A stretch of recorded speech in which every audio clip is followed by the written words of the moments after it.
All right, what's up, Admin Mastermind and Teach Better Family? Thank you so much for joining us once again this week. As you'll see that they allowed Jeff Gargas and myself to record once again.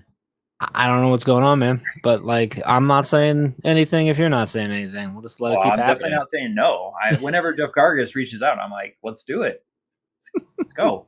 No, so this morning, Jeff, we had a huge group, and I love just connecting with so many different people. I mean, both in the morning and the afternoon, we saw people kind of re-engage with the Admin Mastermind. I know a lot of folks are kind of all over the map when it comes to the school schedule because depending on what state you're in, some people start earlier and some people start a little bit later. But folks are starting to get in their routines, and I think the common theme right now is that people are stressed. They have a long to-do list, and some folks are taking on more roles than anticipated at the beginning of the school year. Yes, I think that's the theme, and I think the key here is a reminder to everyone listening and watching to be mindful of your to-do list and and the stress and anxiety and whatever else frustration that you allow to come from that. And yeah, we had a couple. Our conversation this morning kicked off with one of our members sharing how they are taking on additional roles because someone's out for medical reasons, and that person is coming back, but they don't know exactly when. And so this mastermind member, has been taking on that role, which is more than what their contract says. But or actually, technically, their contract says they do take on that role when needed, but not for this type of extended amount of time. And duties as assigned. That's right. Duties as assigned. Yeah, exactly. Right.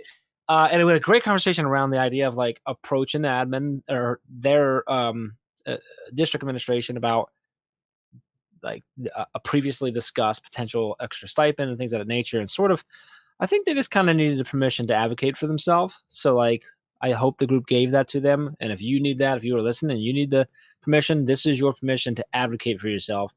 And don't wait to advocate. Advocate early, advocate often.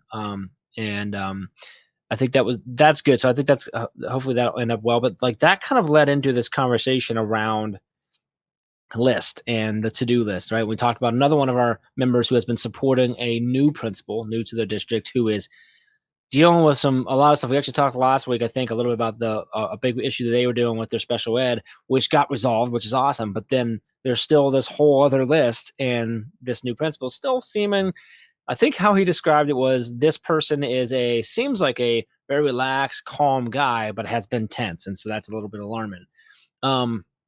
And so then that led in just in general around the idea of well, everyone's got lists and these lists never end, right? They're never going, and they're never going to. I think Chad chimed in. He's like, they're never going to end. That list is never going to go away. And the key theme is we can only we can't control that to the reality. The reality is we just can't, right? Because there's things that have to get done all the time. There are new things that pop up all the time. There are emergencies and unexpected things that pop up all the time. Your list is never going to go away and be done. So we can't control that, but we can control the way we manage it and the way we allow it to manage us. And I don't remember who said it, but they said, I wrote out the actual words, we have to protect our sanity, our time, and our mental health, our mental wellness, so that we can properly handle that list and be there to support the ones we serve. And I think that became sort of the theme of the entire conversation in both conversations. There was a book mentioned called Shifting the Monkey, which I have not read. Have you? Have you read that? I know you're familiar with. I'm like Jeff but Gargas. Me and you have very similar reading styles where we read. You've looked at the book, small chunks, right? And then we set it down, and then so it's on the bookshelf for reference. Well, you see all these books. I've read some of them through cover to cover. Most are chunked. So that's how I have 3 shelves back. You can't really see it. You can see the story back here. I have books everywhere in my office. You can't see it, but they're just But we talk about shifting monkey, and it's really the idea of we all have monkeys on our back, all those things, and this idea of don't allow other people's to-do list and tasks to become yours.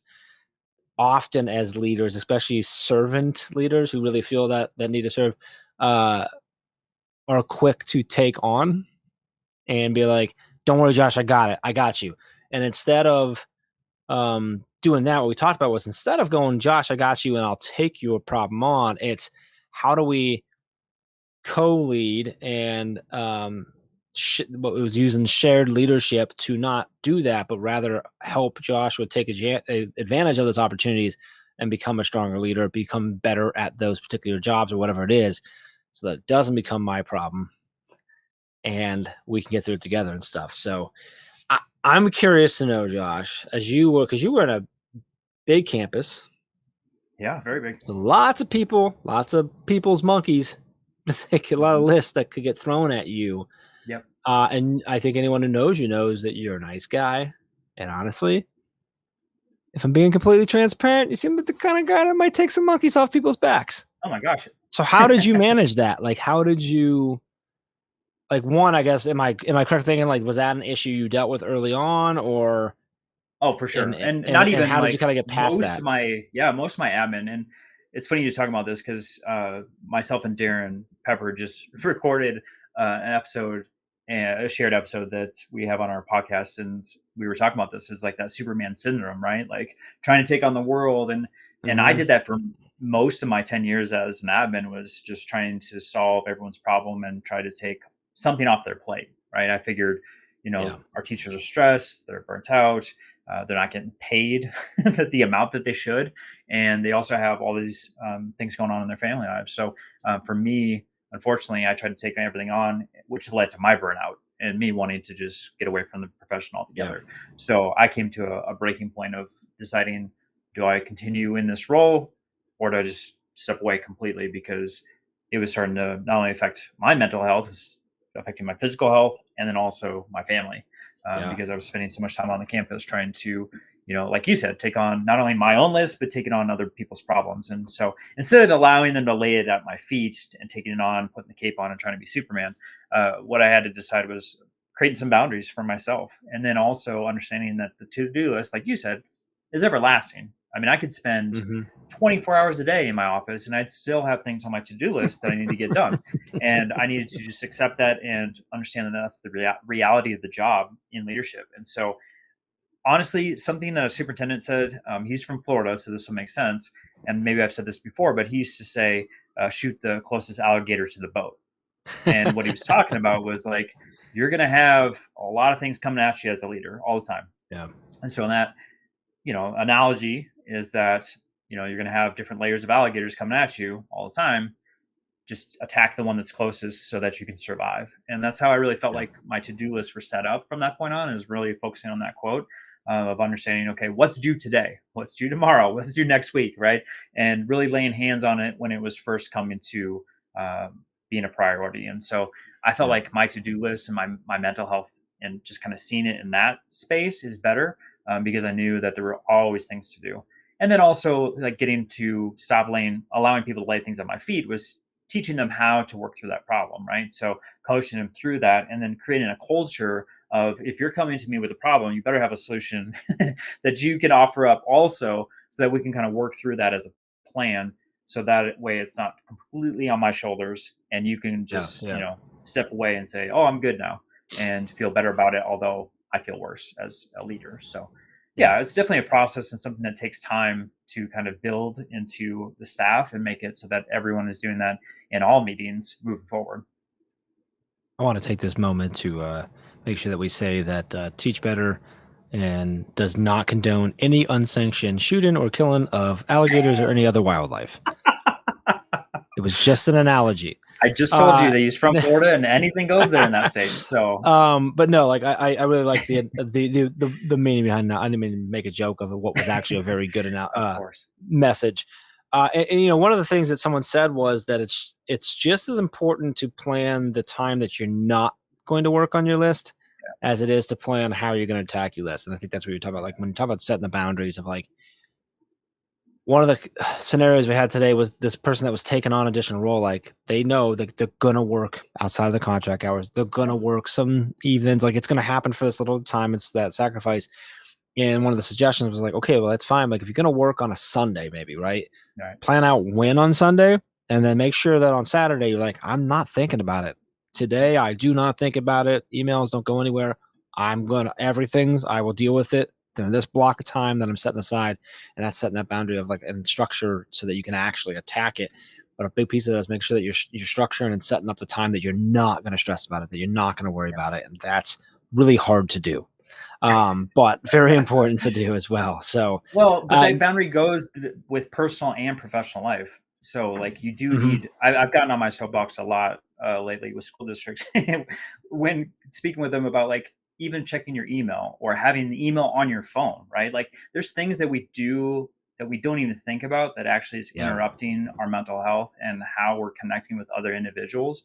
And for me, I got to the point where I don't want to answer an email at 10:30 at night. I don't want to think about school at a certain point. I just want to be present. I want to be present with my kids. I want to be present with my family. And there's nothing wrong with that. Like that will all be there tomorrow.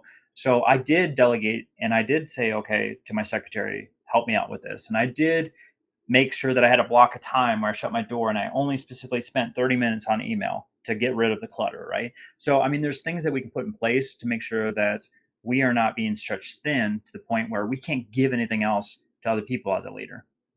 Yeah. Yeah, I something that I've found, but still don't practice well enough. So I have to remind myself a lot is that there are very few things on that list that can't wait. Now, obviously, there's a point where you can't keep saying they can wait, but like the alligator. Yeah, right. They're going to get close enough, right? But like, there's a lot of those things. If you can do that and you're able to push back and go, okay, like it's got to get done, but it can get done tomorrow morning. I can shut it down today. And I'm going to set up time to make sure I get it done tomorrow, or the next day, whatever that plan is and stuff. So, yeah, so I think it's important. A couple of different takeaways. I think if we can kind of summarize everything here is we talked early on, advocate for yourself, always set up your systems and your boundaries for how are you going to attack the list, because the thing you can control is how you attack it and how you allow it to impact you and those who you serve and those who you love and want to spend time with. And really important part of that is making sure that you're planning for the time to not do things, planning for the time to not stress, not worry, and not attack that list just as much as you were planning for the time to do it. I think that's a huge takeaway. So, as always, Tuesdays, 7 a.m. Eastern time and 9 p.m. I'm sorry, I said that reverse. 9 a.m. Eastern time, 7 p.m. Eastern time. So I don't know if I said that right. 9 a.m., 7 p.m. You said my time. You were converting already to mountain time. I don't even know what time it is right now. It's 9 a.m. Eastern time and 7 p.m. Eastern time to join us. If you go to teachbetter.com/mastermind, it will show you and give you the actual time. So if I said it wrong every time, you will get that. That's how you sign up for free, get you the link for the Zoom calls that we have, get you into the private Facebook group for ongoing conversations and support there. And obviously, we'd love to see you live every week with us in the mastermind meetings, but you don't have to attend. You can drop in whenever you want. You can drop in and out. We have people dropping in and out all the time. That's perfectly fine. And I think the one big one, and then we will go, is you can come once. If you can't make it for weeks and weeks and weeks and weeks, we'll just be here with open arms. It's perfectly fine. I think a lot of people get worried. They're like, well, I came once and then like I couldn't. And I feel I'm like, no, just come back. So anyway, that's all I got. Join us. Appreciate you all. If you need anything, as always, reach out to us. Josh, anything else? We'll be good. No, I think we're good, man. And I just want folks to just understand it's a crazy time of year. It will not last. Yes. And please put something in place to make sure that you have the longevity for the entire school year. It's not a sprint. It's a marathon. Don't forget that. All right. So with that, I hope everyone has a wonderful week and let us know if we can support you.